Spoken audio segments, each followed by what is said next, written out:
پکتیکا ولایت کې د سیمه اردو سرتېري وايي چې د دندې د پیلې 9 میاشتې کېږي، خو تر اوسه یې تنخواګانې نه دي اخېستي چې له امله یې ډېری سرتېرو دندې پرېيښې دي. بلخوا چارواکي د یادې ستونزې د ژر تر ژره حل کولو ژمنې ورکوي. د خیرکوټ یو تن سرتېری وايي چې له تیرو 9 میاشتو راهیسې په محلي اردو کې وظیفه اجرا کوي، خو تر اوسه یې معاش نه دی اخیستی. هغه ویل چې کورنۍ د دوی معاشونو ته اړولي د هټیوالو قرضداران دي، خو دومره څه نه لري چې د کورنۍ اقتصادي ستونزې ورباندې حل کړي. هغه زیاته کړه چې د دوی ډېری ملګرو د معاش نه اخیستو له امله خپلې دندې پرېښي او د دولت ضد ډلو له ویرې سره خپل ژوند پر مخ وړي. موږ 10 میاشتې کېږي ته خو چې دلته راغلي ته خو شپږ میاشتې تعلیم ویله، د تعلیم بعد دلته راپارېښ شوي ته خو یو جوړ دریشې راکړې ده چې هغه موږ په تعلیم کې وو چې دلته معربیت راوتلي ته خو بیا موږ هغه دریشې ده ښه او 10 میاشتې کېږي ته خو چې موږ معاش هم نه لرو ښه چاته حواله شوې ته خو یا 10,000 یا 40,000 ته خو له غره آباد شپږ میاشتې کې چې یو ته هم نه دی حواله کوو موږ ته خو بیخي نه دی حواله شوي. د جانخیل ولسوالۍ اوسېدونکي عبدالحق سلیمان خیل بیا له تیرو 6 میاشتو را په دې لوري معاش نه دی ترلاسه کړی او اوس مهال له سختو کورنیو اقتصادي ستونزو سره مخ دی. هغه وایي نه یوازې دا چې موږ د 9 میاشتو معاش نه دی ترلاسه کړی بلکې تر اوسه پورې راته پوره یاشه نه رارسیږي. د سیمه اردو یونیفورم نه دی راکړل شوی او د سلاو له کمښت سره هم مخ یو. دا سرتېری چې د زرغونشار ولسوالۍ په یوه کلا کې د سیمه اردو په لیکو کې له 8 نورو همسنګره ملګرو سره دنده ترسره کوي، وایي چې دوی د سون توکو د کمښت له امله د کلا له زړو لرګیو او ونو ګټنه کوي. 9 میاشتې کې زموږ معاشونه نه دي اخیستي، په 9 میاشتې کې تر اوسه پورې موږ ته دریشیانې نه دي راغلي، اشام کمه ده، مهمات هم کم دي، بیخي موږ له اقتصادي وضع مثال له خوراک له هر شي سره بیخي په کورو کې هېڅ شی هم نه لرو. ښه مثال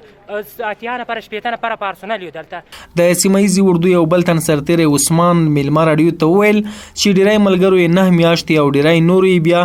د 6 او 5 میاشتو معاشونه نه دي ترلاسه کړي چې له امله یې هره ورځ سرتېري دندې پرېږدي. هغه غوښتنه وکړه چې اړوند ارګانونه دي د دوی ستونزې واوري. قیوم بیا وایي چې د حکومت د نه پاملرنې له امله یې ملګري دندې پرېږدي او یوازې په نس مزدوري کوي. نوموړی وایي چې ځینې ملګري د معاش د نشتون له امله له وسلوالو طالبانو سره یو ځای شوي دي.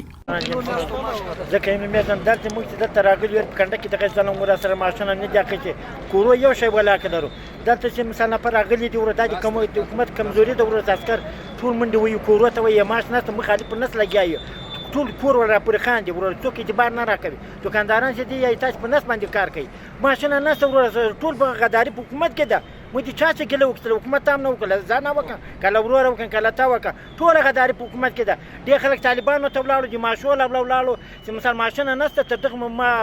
زندگی په طالبانو ته کړي ولا ډېر خلک ان دي کوټي دي کمیسیون کارټونه په جوب کې اخیستي ګوزګرځي.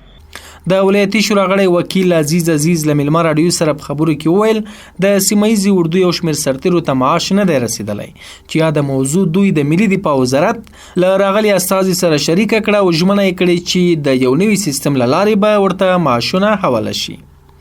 د پکتیکا د والي ویان زیار یاد هم مني چې د سیمه اردو یو شمېر سرتېرو ته معاشونه نه دي رسیدلي، خو زیاتوي چې د ولایت والي یا د ستونزه د ملي دفاع وزارت له مسؤلینو سره شریکه کړه او په ډېرې چټکۍ سره به ورته معاشونه حواله شي. نوموړي ویل د ملي دفاع وزارت راغلي استازي ورته ژمنه ورکړي چې د معاشونو ترڅنګ به سیمه اردو ته درنې وسلې یاشه او ګڼ نور سهولتونه په واک کې ورکړي تر څو د خپل سیمې په امنیت کې مثبت رول ولوبوي. هڅه مو وکړه چې په دې اړه د محلي اردو د مسؤلینو نظر هم له ځان سره ولرو، خو له هڅو سره پر نظر راخیستلو بریالي نشو.